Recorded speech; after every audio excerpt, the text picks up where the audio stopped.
The Spawn reboot has been one of the most cursed projects in Hollywood, stuck in development hell for over a decade.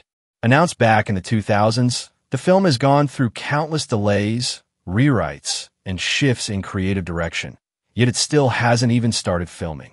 But finally, there's some light at the end of the tunnel. Recent updates have confirmed the film's official title, King Spawn. The project is being produced by Blumhouse, the studio behind some of the most successful modern horror films, and it will officially carry an R rating. Even better, the final script is now complete, with a writing team that includes Scott Silver, best known for Joker, Matt Mixon, and Malcolm Spellman, who worked on The Falcon and The Winter Soldier.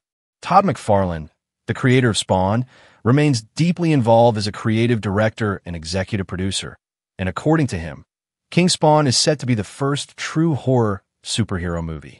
For years, Jamie Foxx has been attached to play the lead role, and while he's still listed in the cast, there's speculation that the studio may be reconsidering certain elements of the film, including casting. Foxx, however, has never wavered in his enthusiasm, frequently calling Spawn one of the most badass comic book characters ever created. As of now, Blumhouse is still searching for a director, which means we're probably still a long way from seeing the film hit theaters. Personally, I think Robert Eggers will be the perfect choice for this movie. His eerie, atmospheric style could bring a fresh and haunting take to Spawn's world, but at this point, we don't even know what the reboot's actual story will be. The film has gone through multiple scripts over the years, but none of them ever made it past the studio's approval process. One of the earlier versions was written by McFarlane himself, and it was a massive departure from the original comics. The script had a low-budget indie-style feel, focusing primarily on Detective Twitch, who was supposed to be played by Jeremy Renner. In this version, Spawn wasn't even the main character. He was more of a ghostly presence lurking in the background while the detectives try to hunt him down.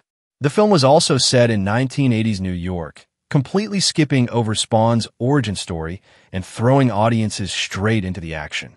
While that concept had its fans, it never made it to production. McFarlane has been open about his vision for Spawn's return to the big screen, and even expressed a willingness to direct the film himself. But at this point, his version seems to be off the table. With King Spawn, Blumhouse appears to be taking a more traditional approach, but whether that means we're getting a full origin story or something completely unexpected remains to be seen. After years of false starts, rewrites, and uncertainty, Spawn has finally received the green light. But with a major shift in direction, it's not just a random rebrand. King Spawn is actually based on the comic series of the same name, which launched in August 2021. This storyline takes Spawn into a much larger mythos, expanding on the eternal war between heaven and hell. Al Simmons finds himself entangled in a dark prophecy about the throne of hell, forcing him to make a choice about where he truly stands in the battle between ultimate good and evil.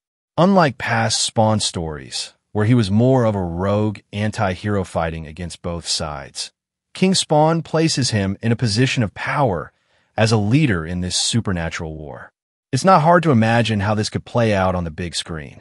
The core of the story would revolve around Al Simmons struggling with his demonic nature while desperately clinging to his humanity, a theme that aligns perfectly with what Todd McFarlane has hinted at in recent interviews. He's admitted that his original plan for Spawn has changed drastically. According to McFarlane, the studio is willing to invest far more money than he ever expected, but the biggest surprise, Blumhouse isn't just looking for one A-list star. They want multiple big names attached to this project. McFarlane himself has confirmed this, signaling that King Spawn could have a stacked cast.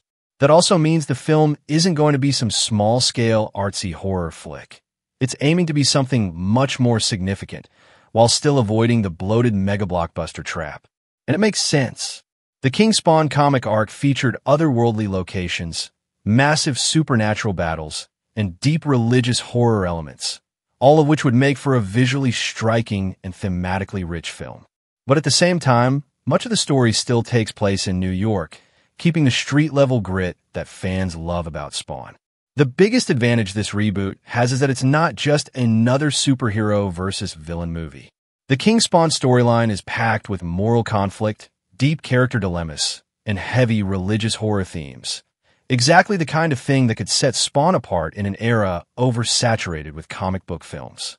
If Blumhouse and McFarlane pull this off, we might finally get the dark, R-rated Spawn movie that fans have been waiting decades for. With the script now fully developed, McFarlane says the next step is locking in a director, a process he believes will be wrapped up quickly, possibly within the next 3 months. Once that's done, his plan is simple. Take the project straight to Hollywood, get the right producers on board, and push them to fund it without unnecessary interference. If everything goes according to his timeline, production could kick off sooner than expected. Blumhouse's commitment to Spawn seems strong, and McFarlane has made it clear that the film will be unapologetically R-rated. He's also been vocal about why now is the perfect time to make this movie, pointing to the success of Deadpool and Logan. He believes Hollywood is finally waking up to the fact that R-rated superhero films can be box office hits, with studios now more willing to embrace darker, more mature comic book adaptations. McFarlane sees Spawn as the perfect character to capitalize on that shift.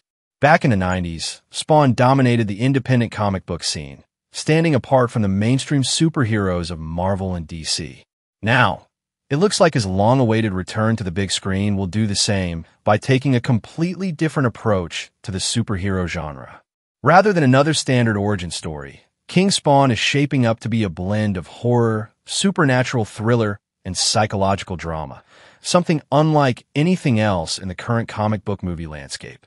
But McFarlane's ambitions go far beyond just one film. He's been consistently teasing plans to turn Spawn into a full-fledged cinematic universe. His goal with King Spawn is to establish a solid foundation, one with a well-developed world, dark and complex characters, and a tone that separates it from the usual comic book fare. And once that's in place, he's ready to expand. His strategy mirrors the strengths of the early MCU, but with a much darker, grittier, and more badass approach. But how much of Shao Kahn will we actually see? Insiders say his role will be relatively small in the sequel, likely setting him up as the major antagonist of Mortal Kombat 3. But even with limited screen time, if they establish him correctly, he could end up being one of the most memorable villains in the entire franchise. What really makes Martin Ford's character even more compelling is his connection to Kidna. Insiders have hinted that her storyline will add even more depth to the film, with some early viewers even calling her the real protagonist of Two Malawian Quatches. That's a huge shift, and if done right, it could give the sequel a level of emotional weight that the first film was missing. Before filming even started, producer Todd Garner hyped up Scorpion's role in Mortal Kombat 2, promising that he would be a crucial character and that his presence would grow with each installment.